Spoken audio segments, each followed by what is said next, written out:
This is Nightly Business Report with Tyler Matheson and Sue Herrera.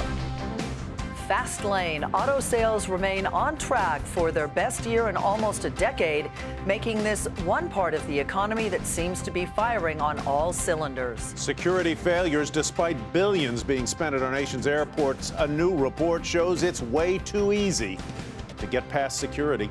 Raise the retirement age? Is that the best way to save Social Security? All that and more tonight on Nightly Business Report for Tuesday, June 2nd. Good evening, everyone, and welcome. Auto sales are hot, and that says a lot about a lukewarm economy.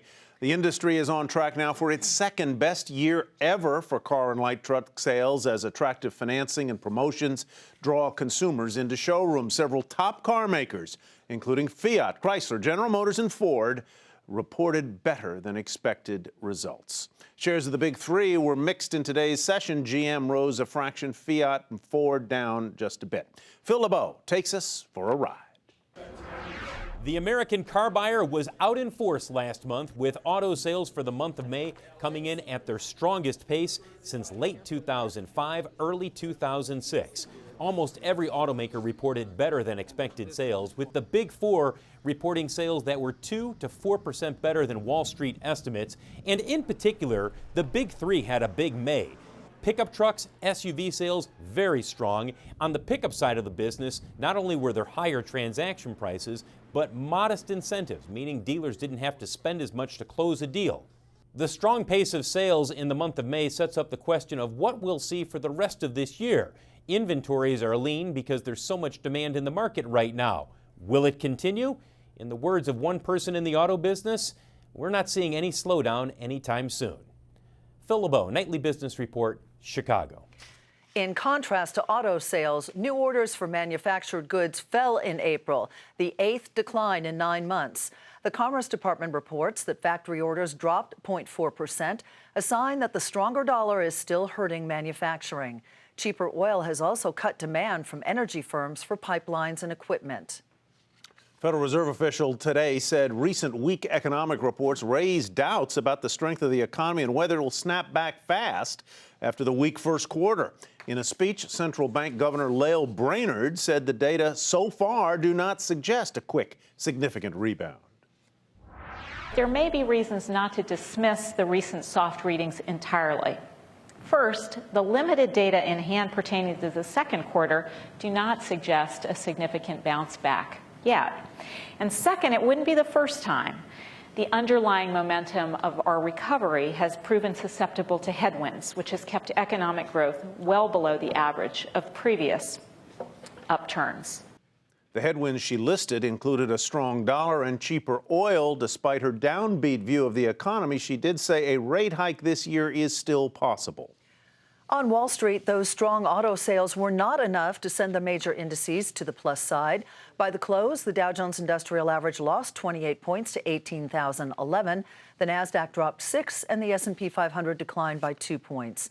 Throughout the day, many investors had been paying very close attention to the situation in Greece and signs that the standoff between that country and its creditors may be easing. Michelle Carusa Cabrera has more. A fairly significant development in the last 24 hours in the Greek debt negotiation process, a real attitude shift when it comes to the European creditors. There was a late-night meeting hosted by the leader of Germany, Angela Merkel. It also had the president of France, the leader of the IMF, the head of the ECB, and also the head of the European Commission. They came together because they're so dissatisfied with the fact that Greece has not brought forward their own reform program, or at least not one that they're satisfied with. Up until now, they've really wanted Greece to do that because they didn't want to look like they were imposing a program on the Greek people, and they wanted the Greek government and the Greek people to own their own reform program. Thus far, though, with no progress in the talks, they've decided, the creditors have, that they're going to put together some kind of suggested reform program. That was the first goal of this meeting. The second goal of this meeting was to resolve the differences among the creditors themselves. The IMF had wanted to be tougher on the Greeks, whereas the European Commission had wanted to be easier on the Greeks. For them to craft a suggested program, they were going to have to reconcile those differences. And that was part of last night's meeting as well. The next step is to present this suggested program to the Greek Prime Minister Alexis Tsipras. They're trying very hard not to make this look like an ultimatum, a take it or leave it. But ultimately, it may look like just that. The next step is the formal presentation of this program, and then after that, we wait to see the Greeks' response. What is the Prime Minister going to do? Is he going to hold some kind of vote within his own party? Is he going to hold a vote within the parliament? Will he actually call for an entire referendum? I mean, we don't know what happens from here, but certainly we're starting to get down to crunch time. The key issues are the fact that the Greeks owe the European Central Bank a lot of money in July and August. $3.5 billion and $3 billion, respectively, each month. As a result, those are big payments, and they don't get some kind of disbursement before that. It's going to be real trouble, possibly a real default. That's why it's getting down to crunch time. Right now, we wait to hear from the Greeks. For Nightly Business Report, Michelle Caruso Cabrera. The retirement age was thrust into the spotlight once again this weekend when former Florida Governor Jeb Bush said on CBS's Face the Nation this weekend that the threshold should be pushed back. We need to look over the horizon and begin to phase in over an extended period of time, going from 65 to 68 or 70. And that by itself will help sustain the retirement system for anybody under the age of 40. Ross Eisenberry, Vice President at the Economic Policy Institute, joins us now for more on this. Mr. Eisenberry, thank you very much for being with us. What do you think here? Is raising the retirement age what we need to do to help the system stay solvent longer?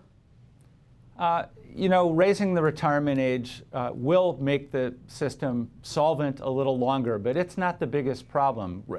The fact that people are living longer accounts for about 20% of the long-term shortfall in Social Security. The much bigger problems are that we have very uneven wage growth, most of it going to the very top of the income scale, and the fact that rich people don't pay the same tax rate that everyone else pays.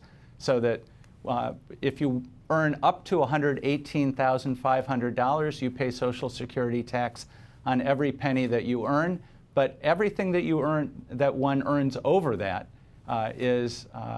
is not taxed. So a millionaire or someone, let's say, making $10 million a year is only taxed on $118,500 and isn't taxed on the rest of that earning. So is that, it sounds like you say that that would be the solution, is to tax those who make more money. That would be a much bigger solution. That if you scrap that cap, that giant loophole that lets the rich pay a lower tax rate, that would be that would cure 75% of the long-term shortfall in Social Security, whereas it's only about 20 to 25% by raising the retirement age to 70. So $118,000 a year is the current cap. Would you argue that you need to tax all earnings, no matter how high they go, or only earnings up to an elevated level above $118,000?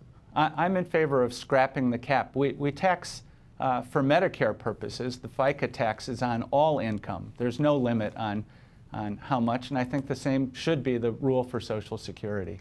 What's the political appetite, though, in Washington for that type of a solution, especially given the fact that we're in a campaign season? It doesn't seem like there's that kind of appetite to discuss tax increases like that. Well, you know, if you ask the American people, would you rather have your benefits cut by 20%, which is what raising the retirement age to 70 would do, or would you rather have rich people pay the same tax rate that you pay? Not surprisingly, they're overwhelmingly in favor of that. And I think that there is a growing appetite among politicians in Washington to actually not cut Social Security benefits, but raise them, since the average benefit is only $16,000 a year right now. It's not really very much. It's not enough to live on. And half of Americans depend on Social Security for most of their retirement. One fact that I'm always reminded of is that when Social Security began, full retirement benefits kicked in at age 65, a time when the average American male's life expectancy was something like 64. Ross Eisenberry, thank you very much. Ross is with the Economic Policy Institute. Thanks for having me. Still ahead, corporate perks, the life-changing benefit one CEO is offering his employees.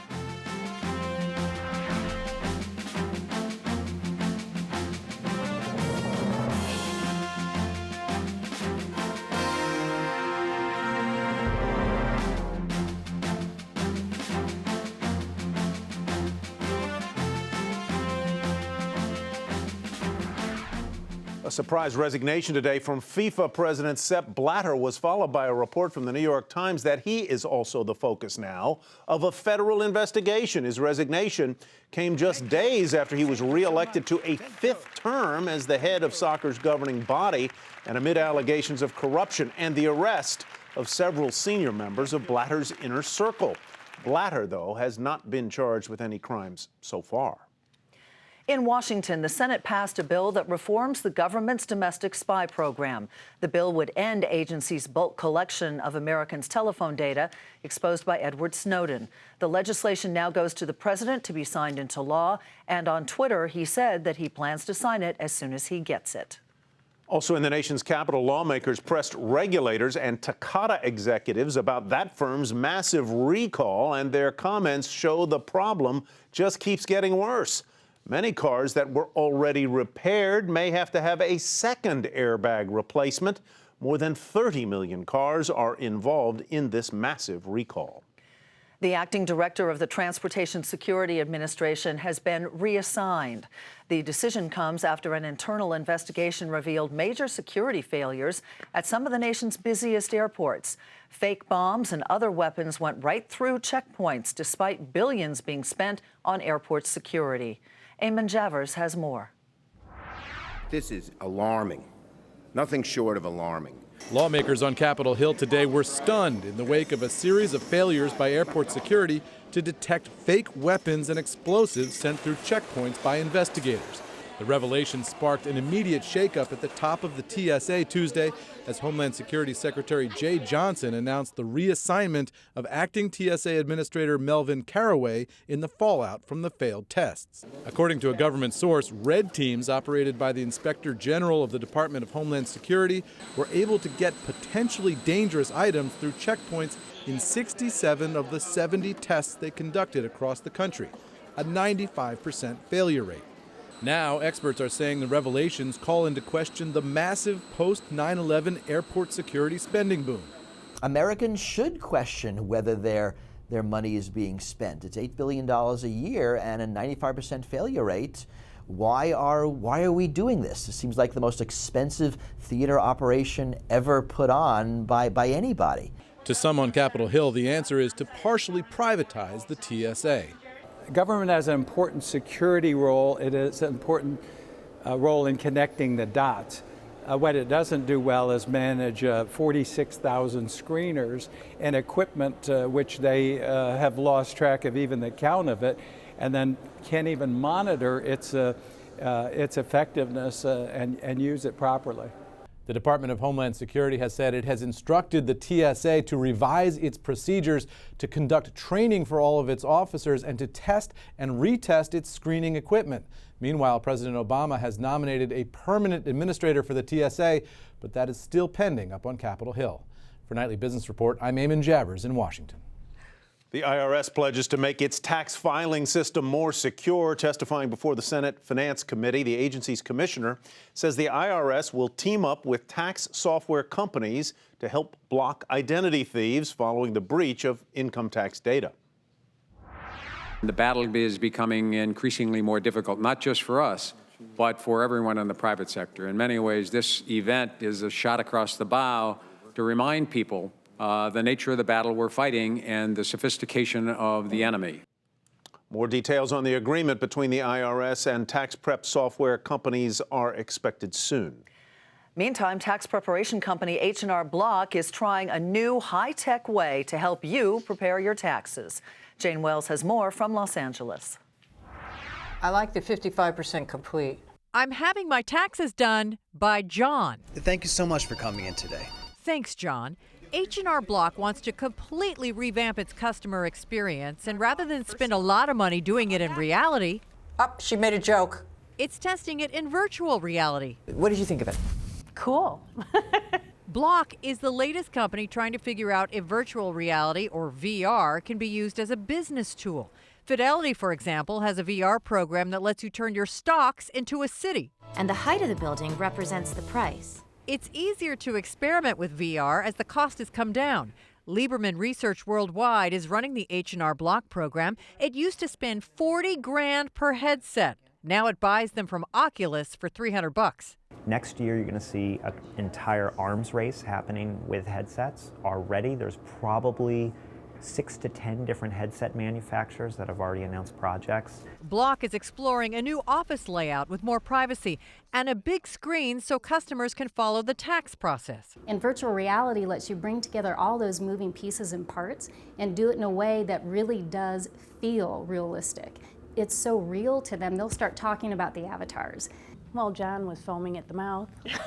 But besides that, no, it was just very comfortable. And even if the graphics look kind of hokey, customer Sherry Zielbauer bought into it. I felt like it was interactive with me, even though I didn't talk back. It felt kind of real. To be clear, the VR was only used for research. An avatar will not do your taxes. It's just a new way for companies like Block to test concepts in virtual reality before moving them to reality. It was great to meet you, and please don't hesitate to call me with any questions throughout the year. Okay, John looks a little weird. I'm sorry. For Nightly Business Report, Jane Wells, Los Angeles. John looks weird. Dollar General pops on a profit beat, and that is where we begin tonight's market focus. Sales of tobacco, candy, and health products helped the retailer top earnings expectations. Same-store sales were also strong, but revenue slightly below expectations. Still, shares were up 3% to $74.98.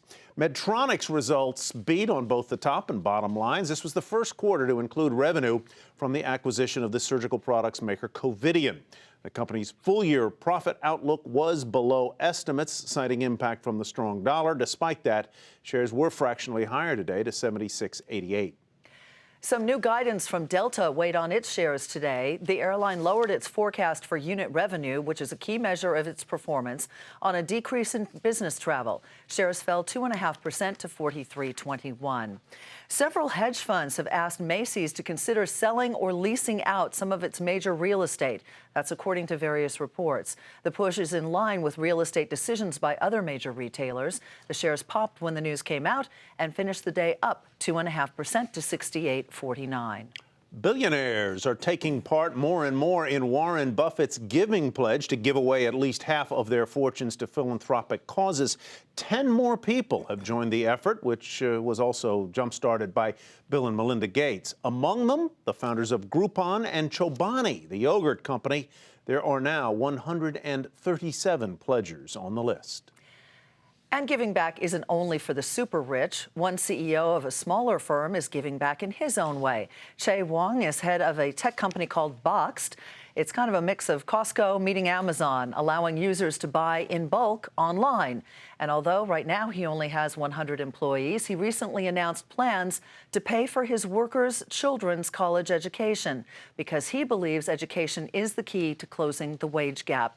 We're very pleased to have Che in studio with us. Welcome. Nice to have you here. And I'm really glad that we clarified that I'm not a billionaire because you know the program would have been a little easier to roll out. You're a pre-billionaire. We call you. That's right. You're a budding billionaire. So you've decided that workers that have children that are eligible for this program, you will pay for their tuition to college. That's right. How did you come to that decision?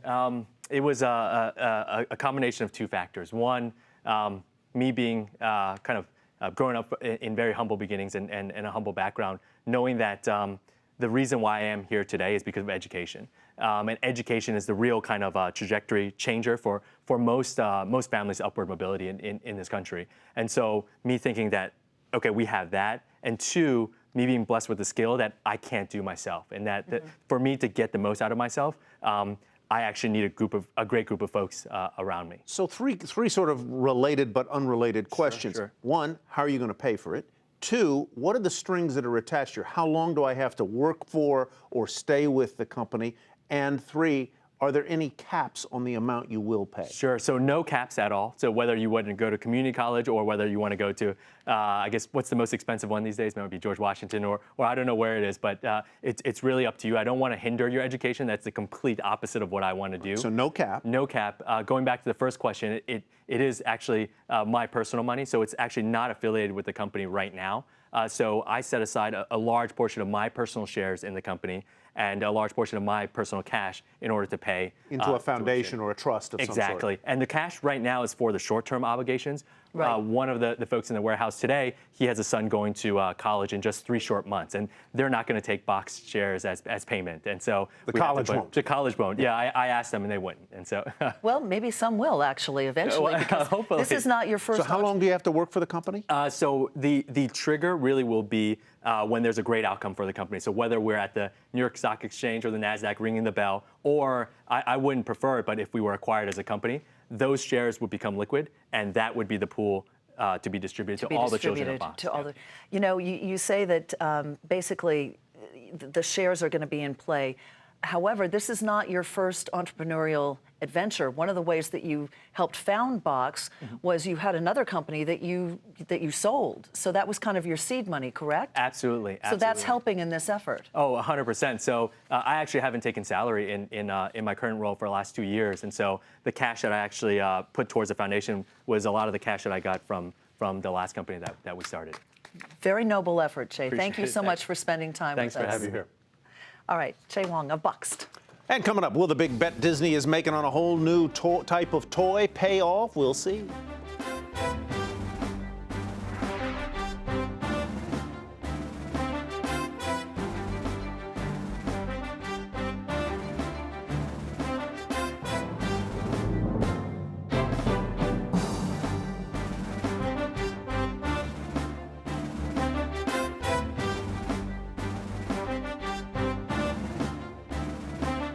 Finally tonight, Disney making a big bet on a new toy designed to get kids off the couch. The company has invested millions of bucks in developing the game, and it's hoping for an even bigger payoff. Julia Borston has more. Disney unveiling a new toy system called Playmation, designed to change the way kids play to inspire them to unplug from screens and run around as they imagine they're Avengers characters. It's physical play for a digital generation. Playmation will bring kids' favorite stories to life in the real world. It's a 5-piece package of connected toys built on Marvel's Avengers and made by Hasbro. The centerpiece, an Iron Man glove. It works with 2 action figures and 2 plastic discs that light up and talk to kids in the voice of Iron Man's assistant Jarvis, delivering instructions for a mission. Now run from the room. Kids can shoot at and be hit by the action figures, which makes the glove vibrate.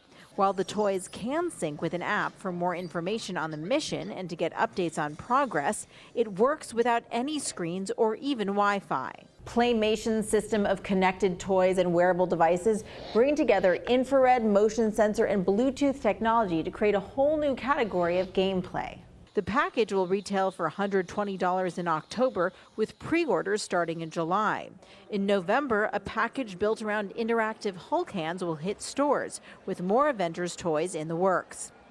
Hello, recruits. Disney's been working on this for 3 years, investing millions of dollars, but will it pay off? The Avengers franchise of toys could generate as much as $500 million in sales annually, says toy expert Jim Silver, CEO of TTPM, who was pre-briefed by Disney.